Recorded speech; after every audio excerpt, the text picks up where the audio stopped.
ګرانو کتونکو سلامونه کوم. الف خان شیرپو ویلفیر فاونډیشن د خپل وس مطابق د بېوسه بېکسه بېڅوکه خلکو سره امداد جاري ساتلی دی. ډېر خلک راځي، هغه موږ تاسو ته وړاندې کوو او ستاسو په مرسته سره د هغوی کورونه الحمدلله بخال شو، د هغوی ډېرې سختې چې کوم دی ختمې شوې.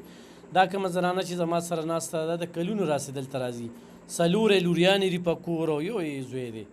دا منیاري خرڅوي، دا کونډه ده. اوس یې رور بیمار دی او د هغه رور چې کوم دی په اپریشن باندې 6 لکه روپۍ خرچه راځي. دا غونډ فایل او دا هر څه یې راوړي دي. نو خو څوک هم ورسره مدد کولی شي، نو بلکل ایخ په نیغه د دې سره مدد کولی شي. د څو کالونو هلته راځئ؟ دا زما اتم کال دی. اتم کال دی. ته کونډه یې منیاري خرڅوي په دې د بچو د پالنه کې؟ زه د خپلو بچو په کوم دغه کوم ځای ته ځي؟ دارچند ته ځم، داسې د کلو ته ځم، په کلو منیاري خرڅوم. دا کاغذونه دي ضرور دي؟ دا مې ضرور دي جي. رور مې د غټ اختر په شپه ورته هارټ اټیک شوی و.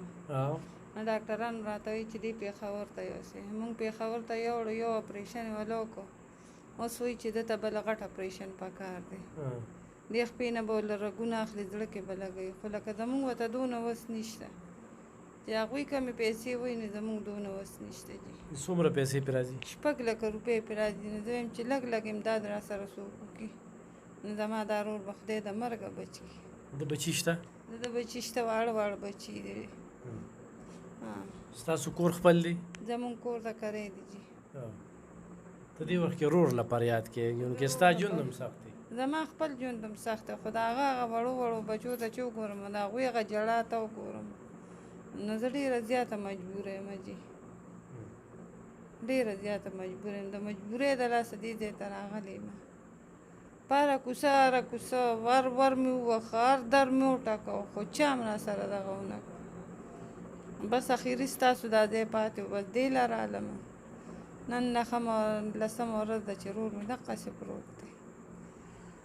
ګرانو کتونکو 0309 94 52 141 یا 0316 096 086 3 په دې ورسره ایخ په نیغه رابطه کولی شي. خو موږ سره څوک رابطه کوي نو په دې باندې زموږ اکاونټ نمبر خو هم دی، خو دې سره کوي نو بلکل ایخ په نیغه ورسره ستاسو 10 روپۍ 100 روپۍ د دې ژوند هم بچ کولی شي، د دوی په کور کې خوشحالۍ هم راتلی شي، دا پکې ځان له روزګار هم راوستی شي، او دا چې کوم دی خپلې دا څلور لوریانې خو هم ودولی شي. د لوریانو په دوی ارمانونه یو بس ښه ارمانونه دي جي.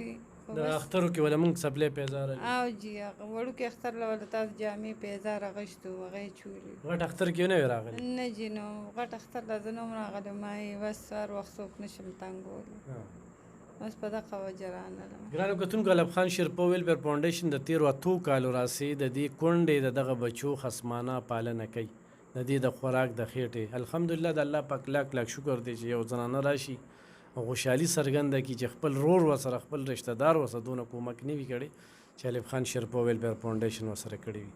خو دې وخت کې موږ تاسو ته وړاندې کوو، خو دا باقي پاتې ژوند د ستاسو په ذریعه باندې ښه شي، نو ایخ په نیغه ورسره رابطه وکړئ. دا رور یې بیمار دی، دی فایل دی، دا غونډ هغه ډاکټري فایلونه دي، دا دې زنانه ځان سره روړي دي، نو بلکل ورسره مدد کولی شي.